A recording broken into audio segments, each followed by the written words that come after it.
حضرت فاطمہ رضی اللہ تعالی عنہ، حضرت حسن رضی اللہ تعالی عنہ اور حضرت حسین رضی اللہ تعالی عنہ کو لے کر نجران کے وفد کے پاس مباہلے کے لیے تشریف لائے۔ سوال نمبر 4 ہے، نبی کریم خاتم النبیین صلی اللہ علیہ وآلہ وسلم وفد نجران کے ساتھ مباہلے کے لیے کن کو ساتھ لائے؟ نبی کریم خاتم النبیین صلی اللہ علیہ وآلہ وسلم وفد نجران کے ساتھ مباہلے کے لیے کن کو ساتھ لائے؟ تو یہاں سے سوال کا جواب شروع ہوگا کہ نبی کریم صلی اللہ علیہ وآلہ وسلم حضرت علی مرتضیٰ کرم اللہ وجہہ، حضرت فاطمہ رضی اللہ تعالی عنہ، حضرت حسن رضی اللہ تعالی عنہ اور حضرت حسین رضی اللہ تعالی عنہ کو لے کر نجران کے وفد کے پاس مباہلے کے لیے تشریف لائے۔ جب ان کے پادریوں نے یہ روشن چہرے دیکھے تو کہا کہ اگر تم نے ان سے مباہلہ کیا تو یاد رکھو دنیا سے تمہارا نام و نشان تک مٹ جائے گا۔ چنانچہ انہوں نے مباہلہ کرنے سے انکار کر دیا اور جزیہ ادا کرنے کے لیے تیار ہو گئے۔ سوال نمبر 5 ہے، وفد نجران نے مباہلہ کرنے سے کیوں انکار کر دیا؟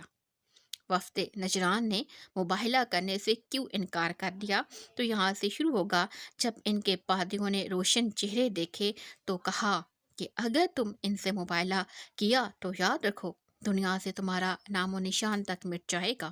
چنانچہ انہوں نے مباہلہ کرنے سے انکار کر دیا اور جزیہ ادا کرنے کے لیے تیار ہو گئے۔ اس کے بعد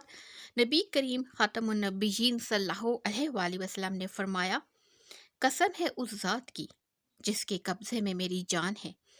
اللہ تعالیٰ کا عذاب اہل نجران کے نزدیک آ چکا تھا، اور اگر یہ مباہلہ کرتے تو انہیں جانور بنا دیا جاتا، ان کی وادی میں آگ بھڑکتی رہتی اور انہیں ملیا میٹ کر دیا جاتا، یہاں تک کہ درختوں پر پرندے بھی ہلاک ہو جاتے، اور سال ختم ہونے سے پہلے سارے نصارہ فنا کے گھاٹ اتر جاتے۔ پورا پیراگراف۔ سوال نمبر 6، وفد نجران کے مباہلے سے راہ فرار اختیار کرنے کے بعد نبی کریم خاتم النبیین صلی اللہ علیہ وآلہ وسلم نے ان کے بارے میں کیا فرمایا؟ تو یہ نبی کریم صلی اللہ علیہ وآلہ وسلم کا فرمان تھا کہ قسم ہے اس ذات کی جس کے قبضے میں میری جان ہے، اللہ تعالیٰ کا عذاب اہل نجران کے نزدیک آ چکا تھا،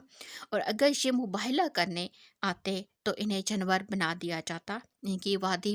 آگ بھڑکتی رہتی اور انہیں ملیا میٹ کر دیا جاتا، یہاں تک کہ درختوں پر پرندے بھی ہلاک ہو جاتے، اور سال ختم ہونے سے پہلے سارے نصارہ فنا کے گھاٹ اتر جاتے۔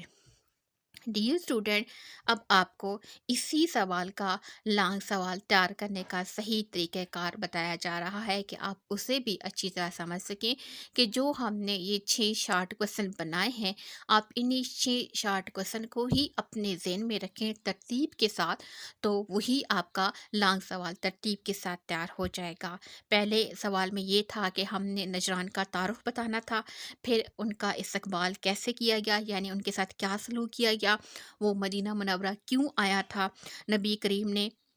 وفد نجران کے ساتھ مباہلے کے لیے کن کن کو ساتھ لے کے گئے تھے، وفد نجران نے مباہلہ کرنے سے کیوں انکار کیا، اور اس کے بعد وفد نجران کے مباہلے سے راہ فرار اختیار کرنے کے بعد نبی کریم صلی اللہ علیہ وآلہ وسلم نے ان کے بارے میں کیا فرمایا۔ تو یہ آپ سوال کا جواب ہے، آپ اس کو ترتیب کے ساتھ اگر تیار کریں گے اسی طریقے سے شارٹ کوسچن کو سامنے رکھ کر، تو آپ کا جو پورا وفد نجران کا سوال ہوگا یہ آسانی سے 2 منٹ کے اندر یاد ہو جائے گا، اور آپ اچھے طریقے سے شارٹ کوسچن بھی اگر آ سکیں پیپر میں تو آپ اسے لکھ سکتے ہیں،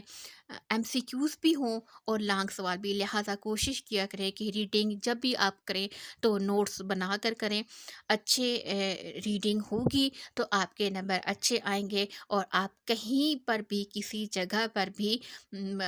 کم نمبروں کے ساتھ پاس نہیں ہوں گے، کیونکہ آپ کی جو ریڈنگ ہے وہی آپ کی اچھی پاور بناتی ہے، آپ کی سبجیکٹ پر اور آپ کے سوالوں پر آپ کی گرفت کو مضبوط کرتی ہے، اور آپ کے دل و دماغ کو تر و تازہ رکھتی ہے کہ کہاں کہاں پر ہم نے یہ سوال یاد کیا تھا، کون سے ہم نے نوٹس بنائے تھے، اس سوال کی امپورٹنٹ اور اہم ترین کون سی باتیں ہیں اسی لیے یہی وہ چیزیں ہیں جو آپ کو آگے لے کے جائیں گی، لہٰذا تھوڑا پڑھیں لیکن اچھا اور معیاری پڑھیں، خود بھی پڑھیں اور آگے دوسرے طالب علموں کے ساتھ بھی ضرور شیئر کریں، کیونکہ علم پھیلانے سے بڑھتا ہے۔